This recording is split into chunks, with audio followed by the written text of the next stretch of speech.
నా యేసయ్య అంటున్న మాట ఏమిటంటే, పునరుద్ధానమును జీవమును నేనే.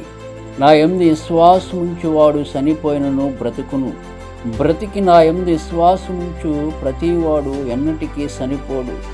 ప్రియ సహోదరుడా, సహోదరి, భూమి మీద మన గుడారమైన నివాసము శిథిలమైపోయినను చేతి పని కాక దేవుని చేత కట్టబడినదియు నిత్యమైనదియునైన నివాసము పరలోకమందు మనకున్నది. మనము దిగంబరులము కాక వస్త్రము ధరించుకున్న వారమై క్షయమైనది అక్షయమైనదిగా మార్చబడును.